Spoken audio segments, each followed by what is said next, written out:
अयोध्येमध्ये आतापर्यंत 5 लाख भक्तांनी घेतलं श्रीरामाचं दर्शन। उत्तर प्रदेशचे गृह सचिव आणि कायदा आणि सुव्यवस्थेचे पोलीस महासंचालक अयोध्येमध्ये तळ ठोकून।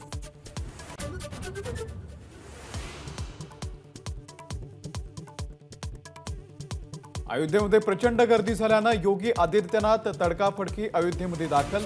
गर्दीचं योग्य व्यवस्थापन न केल्यानं अधिकाऱ्यांवरती संतापले योगी।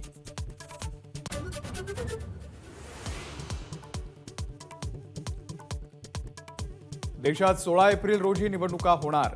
केंद्रीय निवडणूक आयोगाच्या पत्रानं खळबळ, तर प्रशासनाच्या तयारीसाठी तात्पुरती तारीख निवडणूक आयोगाचं स्पष्टीकरण।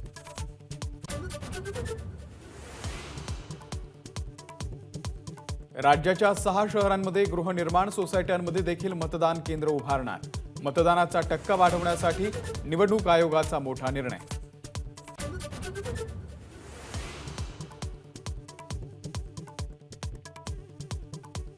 शिवसेना पळवणाऱ्या वालीचा राजकीय वध करणार। उद्धव ठाकरे एकनाथ शिंदेंवरती निशाणा।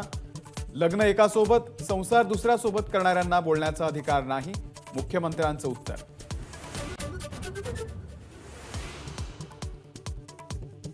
राम कोण आणि रावण कोण हे जनतेला माहीत आहे। काँग्रेसच्या मांडीला मांडी लावून बसणारे रावण वृत्तीचे लोक आहेत। मुख्यमंत्री शिंदेंचा ठाकरेंवरती पलटवार।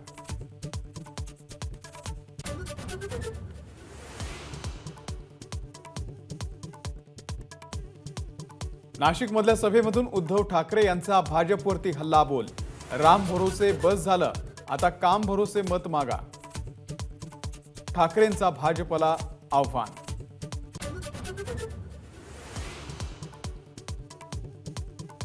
मनोज जरांगे मराठा आंदोलकांसह पुण्यामध्ये आरक्षण द्या।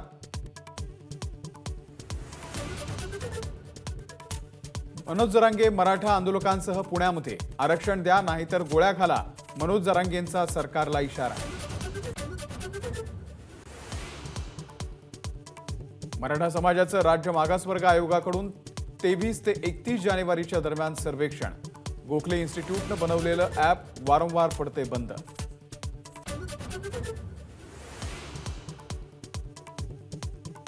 राष्ट्रवादी काँग्रेसच्या पक्षांतर्गत निवडणुकीचे पुरावे कपाटातून गायब। आमदार अपात्रता सुनावणीमध्ये साक्ष नोंदवताना जितेंद्र आव्हाडांची धक्कादायक माहिती।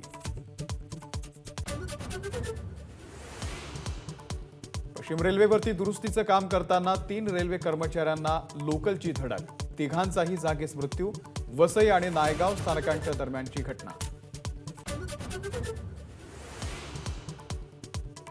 बिहारचे माजी मुख्यमंत्री कर्पूरी ठाकूर यांना मरणोत्तर भारतरत्न जाहीर। ठाकूर यांच्या 100व्या जयंतीच्या पूर्वसंध्येला केंद्र सरकारची घोषणा।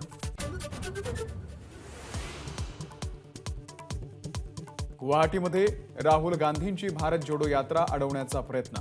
शहरामध्ये प्रवेश नाकारत पोलिसांनी रोखलं। काँग्रेस कार्यकर्ते आणि पोलिसांमध्ये झटापट।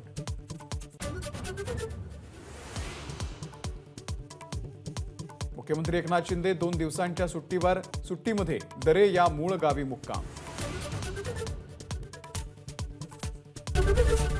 एबीपी माझा, उघडा डोळे बघा नीट।